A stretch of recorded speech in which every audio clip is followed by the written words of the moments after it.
অভাব এবং খিদে কেম্পাম্মাকে নিয়ে আসে অপরাধ জগতে এবং কাজের প্রয়োজনেই সে সায়ানাইডের ব্যবহার শিখে নেন এবং শিকার হিসেবে বেছে নেয় মন্দিরে আসা অসহায় মানুষদেরকে। হ্যালো ভিউয়ার্স, আজকে আমরা যে গল্প বলতে চলেছি তার রোমহর্ষক একটি বাস্তব গল্প। এই গল্পটির দুটি দিক, একটি দরিদ্র মহিলার পুরুষতান্ত্রিক সমাজের আগ্রাসনের কুৎসিত দিক, আরেকটি হলো সেই মহিলার দারিদ্রতাকে ঘোচানোর জন্য লালসাকে গণহত্যায় পরিণত করার পৈশাচিক দিক। আর যারা আজকে আমাকে প্রথমবারের জন্য দেখছেন তাদের জন্য বলে রাখি, আমি মৌমিতা, আপনারা দেখছেন unboxing fact. Welcome to our channel. যারা এখন আমাদের চ্যানেলটিকে সাবস্ক্রাইব করেনি তারা প্লিজ সাবস্ক্রাইব করে দেবেন আর পাশে থাকা বেল আইকনটি অলে প্রেস করে রাখবেন। আর যদি আপনি এই ভিডিওটি ফেসবুকে দেখে থাকেন তাহলে অবশ্যই আমাদের পেজটিকে ফলো করে দেবেন। 1998 সাল থেকে অদ্ভুত এক নাটকীয় গণহত্যা এবং ডাকাতির সাক্ষী থাকে পুরো বিশ্ব। অসহায় মানুষজনকে মেরে ডাকাতি করে সর্বস্ব লুট করে নিয়ে যেত এক মহিলা, তার নাম কেম্পাম্মা। অপরাধ জগতের নাম সায়ানাইড মল্লিকা। কিন্তু সায়ানাইড কেন, তার জন্য যেতে হবে আমাদের আর একটু পেছনে। কর্ণাটকের এক ছোট্ট গ্রামে বাস করত কেম্পাম্মা। অভাবের সংসারে এক দর্জির সাথে তার বিয়ে হয়। এরপর তাদের 3 সন্তান হয়। দর্জির কাজ করে 5 জনের পেট চালানো সম্ভব হচ্ছিল না। অভাব এবং খিদে কেম্পাম্মাকে নিয়ে আসে অপরাধ জগতে। প্রথমে সে একটি চিটফান্ডের ব্যবসা খোলে, কিন্তু সেটা বেশি দিন চলল না। তার কিছুদিন পর তার স্বামী তাকে মারধর করে 3 সন্তান সমেত বাড়ি থেকে বার করে দেয়।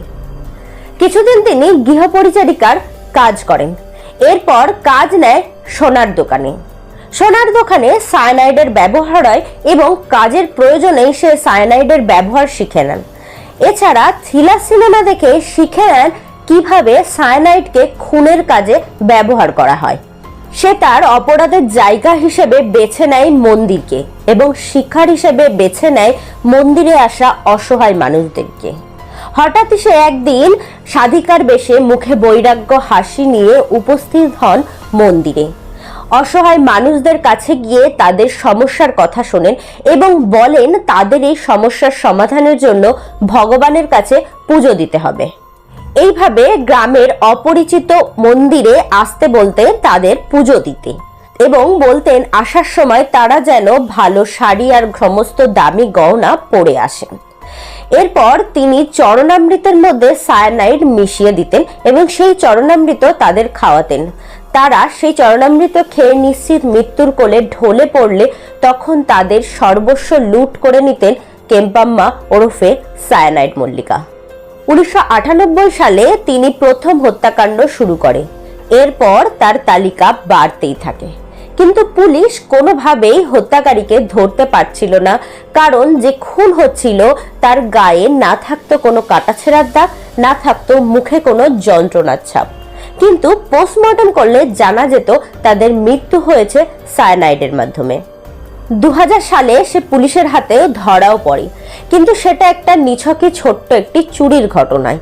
তারপর সে জেল থেকে ছাড়াও পেয়ে যায় এবং ছাড়া পাওয়ার পরও তার হত্যালীলা চালিয়ে যেতে থাকে। সে এক একটি কাজ করত এক একটি আলাদা আলাদা নামে। শেষ যে কাজটি করেছিল সেখানে সে নিজের নাম দিয়েছিল মল্লিকা।